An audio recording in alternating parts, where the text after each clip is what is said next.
Hi, everyone, and welcome to today's episode of the Positive Proof Podcast. I'm your host, Parmis Najmi, and I'm so glad that you're here. If you want to listen to more episodes like this one on self-improvement, mindset, and wellness, go ahead and hit that follow button to join the family.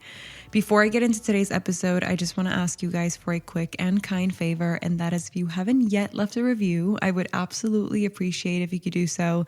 It helps so much to build this podcast and help it grow so that we can increase the positive impact we make and just overall make it a bigger community. Also, if you are looking for daily motivation, follow me on Instagram at Positive Proof Podcast, where I post daily quotes that serve as sweet daily reminders.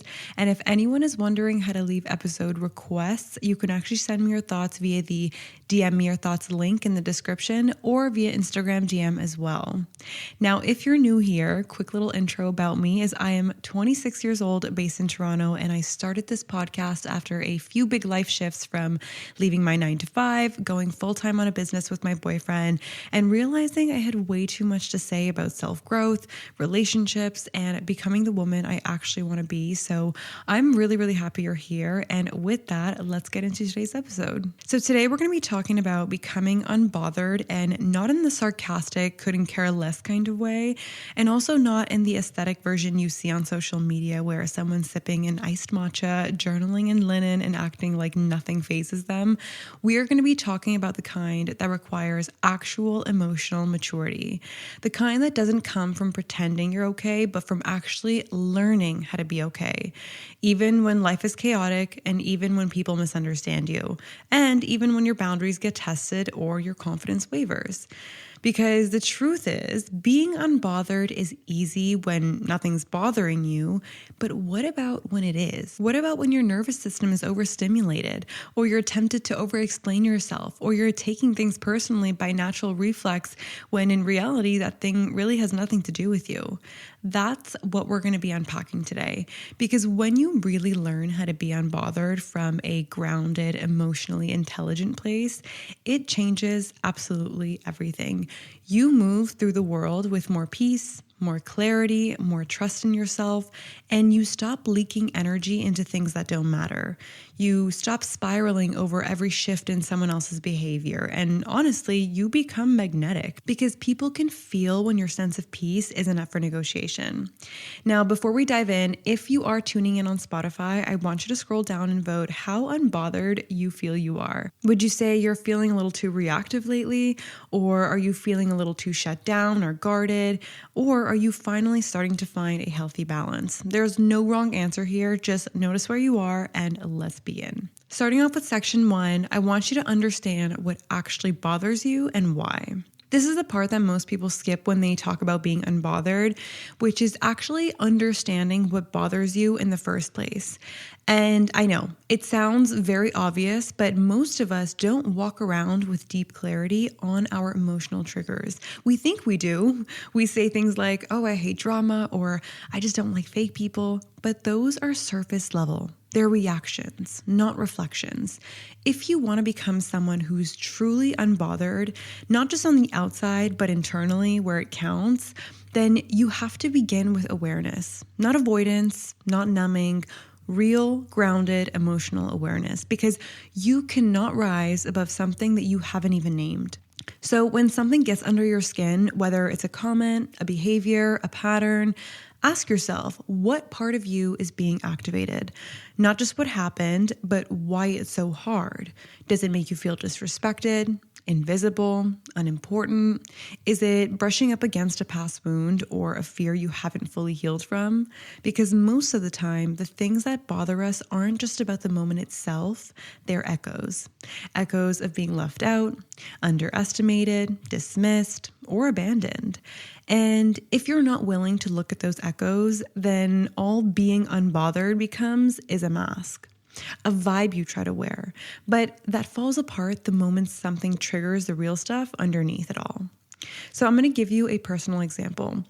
There was a time in my life when I would get weirdly defensive anytime someone questioned my decisions, like even casually. If a friend said something like, oh, you're doing that? Interesting. I would spiral internally.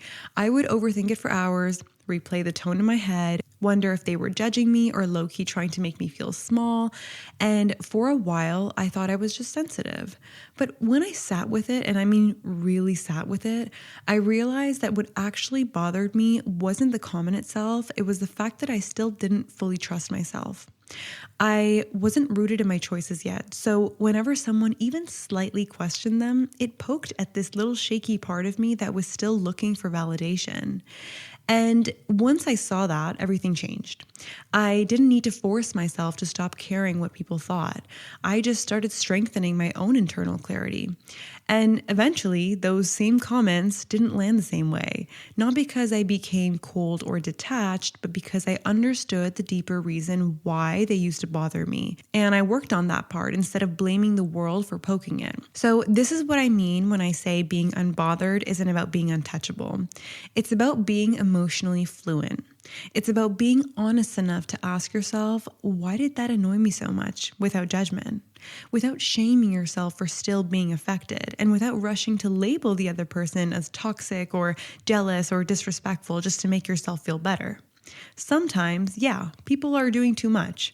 But sometimes it's just our own stuff being reflected back to us. And if we can pause long enough to get curious instead of reactive, we actually take our power back. That's the beginning of real composure. Not the fake it till you make it kind, but the quiet, unshakable kind that doesn't need to prove anything. And this self-inquiry doesn't have to be heavy or dramatic either. It can be as simple as journaling or doing a quick check-in after an emotionally charged moment, like, okay, that bothered me. Why? And then sit with it for a second. Trace it. Maybe it's about feeling excluded. Maybe it reminds you of a time that you weren't chosen. Maybe it challenges a part of your identity that still feels fragile. Whatever it is, name it and get to know it, because the moment you know what's really going on, you stop being controlled by it. That's the quiet superpower of self-awareness. It doesn't make you unfeeling, it just makes you less easily manipulated by emotion. And when you start practicing this, you're going to notice something subtle but powerful. You won't have to try to act unbothered. You will just naturally be more grounded, because the things that used to throw you into self-doubt or emotional chaos no longer hit the same. You've metabolized the trigger. You've tended to the wound. And so you're not pretending not to care. You've just grown past the version of you who needed to react. So if you're on a journey of becoming unbothered, I want you to start here. Not with boundaries, not with cutting people off, not with curating your energy or blocking your ex or saying affirmations in the mirror. I want you to start with you. Start with the honest, unfiltered inventory of what still gets under your skin and why. That's where the real power is. And when you get good at that, the rest becomes so much easier. Moving on to section number 2, don't over-explain yourself to people who've already decided. One of the most exhausting habits, especially for women who are self-aware and emotionally intelligent, is the constant need to explain yourself, to make sure you're understood, to clarify your intentions, to soften your truth so it doesn't make anyone uncomfortable. And I get it. It comes from a good place, okay? Wanting to be kind, wanting to be clear, wanting to be respectful. But over-explaining is often disguised fear. Fear of being judged, fear of being misrepresented, fear of being seen as too much or not enough, depending on the audience. And that fear is what keeps so many of us stuck in conversations and dynamics we don't actually owe anything to. If you're trying to become someone who's unbothered, this is a shift you have to make. Because real peace, it's incompatible with the habit of chronic justification. You can't hold on to your sense of calm if you're constantly defending it to people who are already committed to misunderstanding you. There's something really liberating about realizing you don't have to clarify your every move. You don't have to dissect your choices in front of people who've already made up their minds about who you are. You don't have to soften your voice just because someone else is uncomfortable with your boundaries. When someone has already decided how they want to see you, whether that's as difficult or too emotional or too ambitious or selfish, no amount of explaining is going to change that. And trying to change that, that's where your peace leaks out. We think that if we can just phrase it the right way, or show all the angles, or say it calmly enough, that they'll finally get it. But sometimes they don't want to get it because understanding you would require them to confront things in themselves that they're not ready to face. And so they resist. They deflect. They stay rooted in their version of the story. And all your careful explanation does is give them more material to twist, to debate, or to ignore. So here's a mindset shift that changed everything for me. Your clarity does not require their confirmation. Let that sink in. If you are clear on why you made a decision, whether it's ending a friendship, switching careers, setting a boundary, or even just saying no, you don't need to rehearse that clarity for anyone else's approval. You can speak your truth once, and after that, you are allowed to let silence do the rest. Now, of course, this doesn't mean we stop communicating altogether. Being emotionally intelligent doesn't mean ghosting everyone or refusing to engage. But it does mean knowing when a conversation is no longer productive. Some deserve communication, some deserve none. Over-explaining often happens because we're trying to be liked more than we're trying to be respected. And sometimes that desire to be liked is so sneaky we don't even realize we're doing it. We think we're being polite or thorough or diplomatic, but underneath there's a quiet fear whispering, if they don't understand me, I'm not safe. And that's where the work is, not in crafting a better explanation, but in reminding yourself you are still safe, even if they don't understand. A few months ago, I had to make a decision that I knew wouldn't land well with certain people in my life, and everything in me wanted to pre-explain it, write out a whole paragraph to anticipate every objection, to make sure they knew my heart. But instead, I paused and I reminded myself, my integrity doesn't need a presentation. I chose to let my actions speak. And the people who genuinely respect me, they didn't need the long version. They either trusted me or they gave me the space to be misunderstood without punishment. That's something that unbothered people do really well. They let go of the fantasy that everyone has to, quote, get it. They stop micromanaging how they're perceived, and instead they focus on being aligned with their values, their peace, and their decisions. They still communicate clearly when needed, but they also know how to exit a conversation that's becoming circular, defensive, or emotionally draining. So if you're someone who tends to over-explain, here's a gentle challenge. This week, when someone questions you or misunderstands your choices, I want you to ask yourself, do they actually want to understand, or are they just uncomfortable with the fact that I'm doing things differently? If it's the latter, give yourself permission to not explain, not as an act of spite, but as an act of self-respect. Let your clarity be enough. Let your growth speak for itself, and trust that the people meant to walk with you won't need a dissertation just to stand beside you. Moving on to section number 3, I want you to practice emotional discernment, not emotional shutdown. This is the part that no one warns you about when you start stepping into your unbothered era. The temptation to just shut down emotionally. It's subtle at first. You start pulling back when people hurt you. You stop opening up as much. You tell yourself it's just boundaries or self-respect or being done explaining. And sometimes, yes, it is that. But sometimes it's something sneakier. It is emotional shutdown dressed up as strength. And this is why the phrase unbothered can be misleading, because the goal isn't to feel nothing. The goal isn't to become this stoic, icy version of yourself who never gets affected by anything. That is not strength. That's survival mode. True strength is being able to feel the full range of emotions without letting those emotions run your life. That's what emotional discernment looks like. It's not about suppression, it's about selection. Knowing when to lean in and when to let go. When to speak and when to stay silent. When to care deeply and when to release attachment. There is a huge difference between being unbothered and being emotionally unavailable. One comes from healing and the other comes from fear.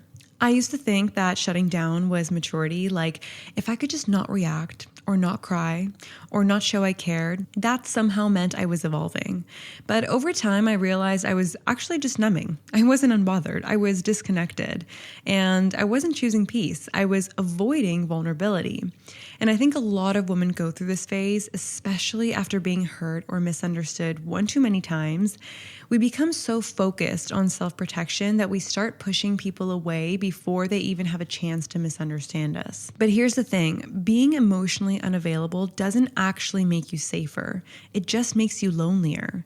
It builds walls instead of boundaries. And then you're not just unbothered, you're unreachable.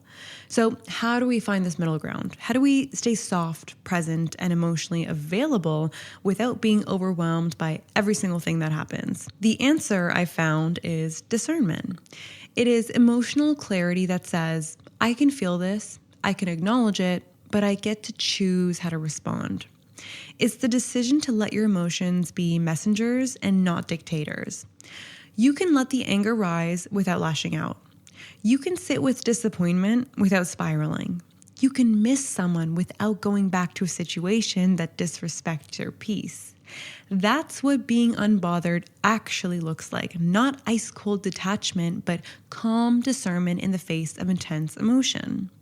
So here's a simple practice I started using when I feel emotionally flooded. I ask myself 3 questions. Number 1, what am I feeling right now? Number 2, where is it coming from? And number 3, what would a grounded response look like? It sounds very basic, but I promise you it's powerful because so often we skip straight from the feeling to the reaction. Someone upsets us and boom, we respond, we defend, we pull away, and we shut down. But when you create even a sliver of space between emotion and reaction, you create choice. You give yourself time to respond instead of just reacting from pain or pride or fear. Discernment also means being able to differentiate between your feelings and other people's energy. Sometimes what we absorb isn't even ours. You walk into a room and suddenly feel anxious, not because anything happened, but because you were picking up on someone else's stress. Or someone projects their insecurity onto you and you start questioning your confidence. Emotional discernment allows you to recognize, oh wait, that's not mine to carry. And just like that, you release it. That's also being unbothered. It's not that nothing touches you, it's that you're able to filter what's worth your emotional labor and what's not. There's also a gentleness that comes with discernment. Like you start talking to yourself differently.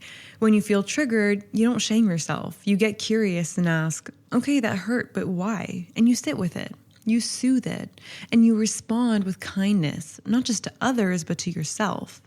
That's the unbothered energy that no one really talks about. It's quiet, it's tender, it's soft, but it's solid. Not because you've hardened, but because you've healed. So if you've been confusing emotional detachment with growth, it's okay. So many of us have, including myself. It is a phase, but real peace, the kind that lasts, it comes from learning how to stay open and self-protective, present and discerning, soft and strong, not one or the other, but both. That is the new definition of unbothered that I want us to carry forward.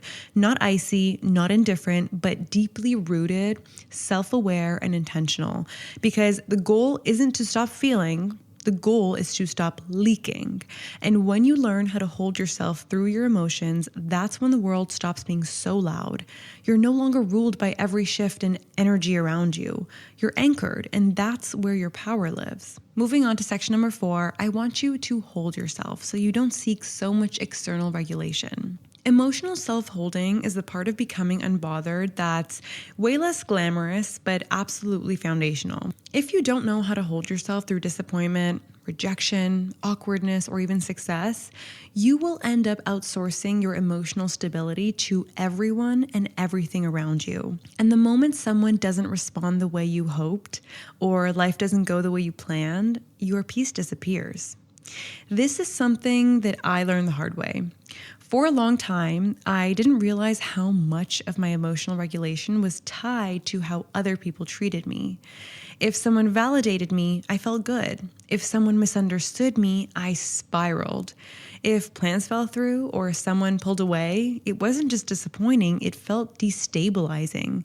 And I didn't know it at the time, but that meant I was still outsourcing my sense of okayness to things I couldn't control, which meant I wasn't really unbothered. I was just temporarily soothed by external circumstances until they changed. And what I've learned since then is this. Being unbothered isn't about never feeling triggered.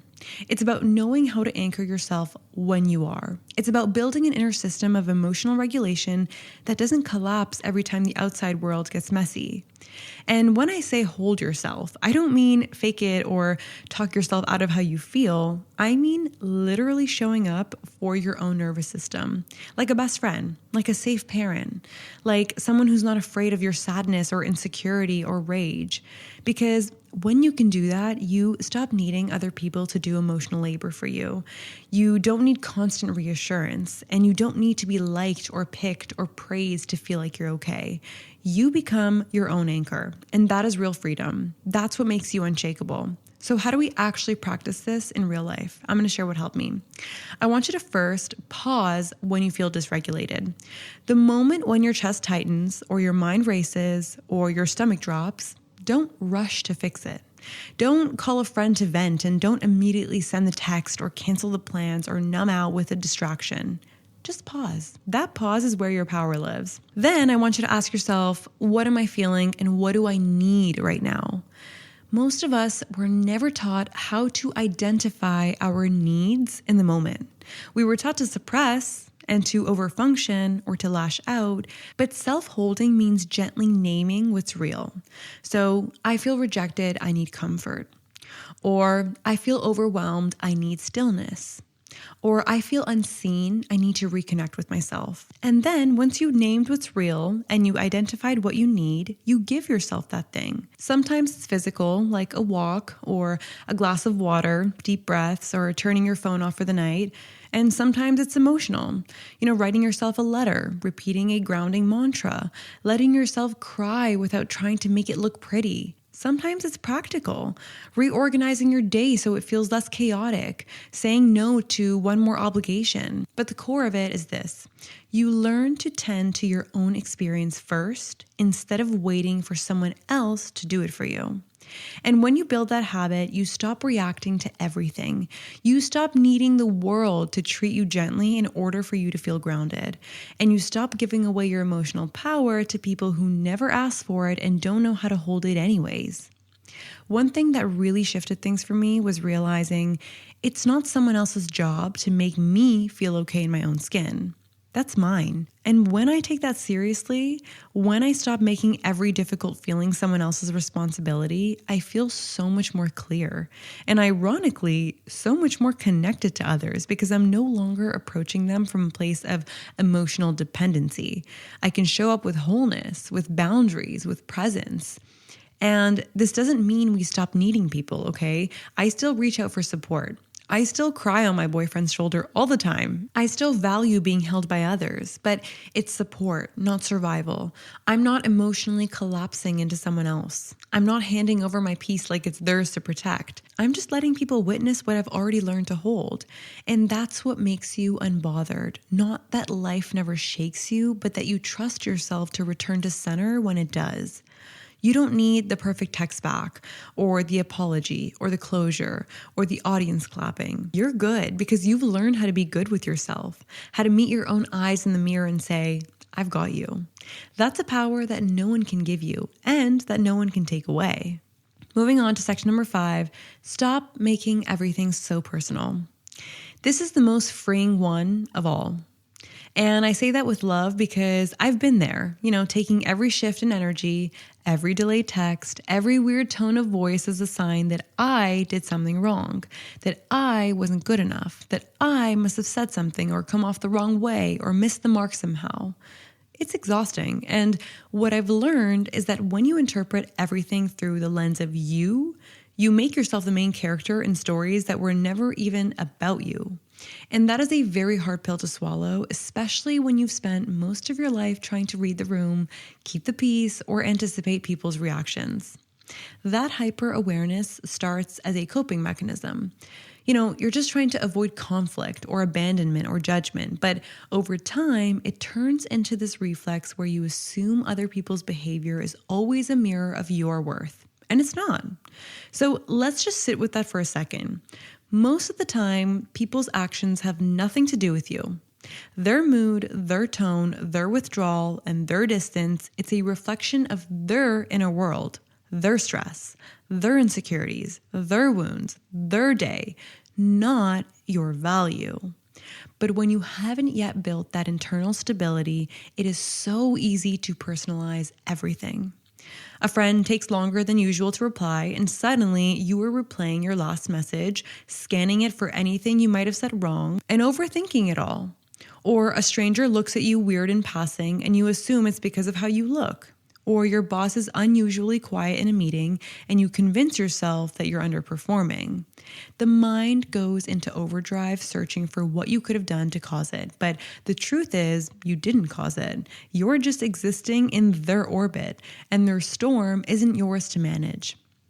Being unbothered means giving people permission to have their reactions without turning every reaction into a reflection of your worth.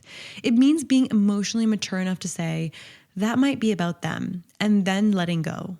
Not because you don't care, but because you care enough about your own peace to stop picking up energy that doesn't belong to you.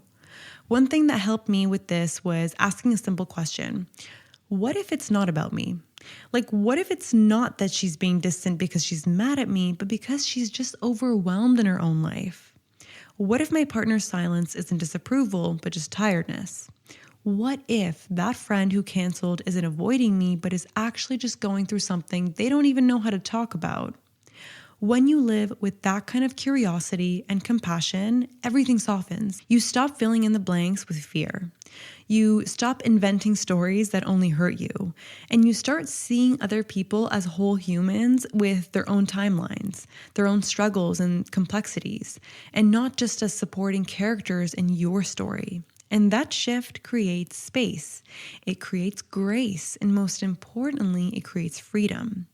Now, let's be clear. This doesn't mean you ignore patterns. If someone consistently disrespects you, invalidates you, or treats you like an afterthought, that is personal. That requires boundaries. But the point is to learn the difference between a pattern and a moment, between a real issue and a projection, between what's yours to carry and what's simply not. And let me say this very gently. If you find yourself constantly assuming that you're the problem, it's not because you're the problem. It's usually because at some point in your life, it felt safer to blame yourself than to sit with the fact that people sometimes behave poorly for no good reason. That sometimes things go unsaid or unexplained or unresolved. And instead of accepting that ambiguity, you turned inward. You made it about you because at least that gave you a sense of control, right? But healing means unlearning that. It means realizing that other people's chaos doesn't mean you have to become chaotic too. Their silence doesn't require your anxiety. Their withdrawal doesn't require your over-explaining. Sometimes the most unbothered, self-loving thing you can do is not take it on. So here's what I'll leave you with. You are not responsible for everyone's emotional weather. You are not required to decode every mood or fix every energy shift or assume blame every time something feels off. You are allowed to pause and say, this isn't mine. And you're allowed to walk away from dynamics that constantly make you feel like you're the problem, even when you've done nothing but show up with love. That's not selfish, that is self-respect. And that's what being unbothered is really about. Not indifference, not apathy, but clarity, boundaries, grace, the kind that says, I love myself enough not to make everything mean something about me. So that's what I've learned about becoming unbothered. It's not about pretending, performing, or shutting off. It's about emotional clarity. It's about choosing your peace without abandoning your softness. And it's about learning how to hold yourself so that the world doesn't get to decide how you feel every time something shifts. If one part of today's episode hit home, let it linger, journal on it, practice it in small moments this week. And remember, you don't have to get it perfect, okay? You just have to get honest with yourself, with your reactions, and with your growth. If this episode resonated with you, I would love if you left a quick rating or shared it with someone who needs to hear it as well. And as always, thank you for being here, for doing the work, and for letting me part of your process. If you made it this far, I appreciate you so much, and I can't wait to chat with you again in next week's episode. Lots of love, Parmis.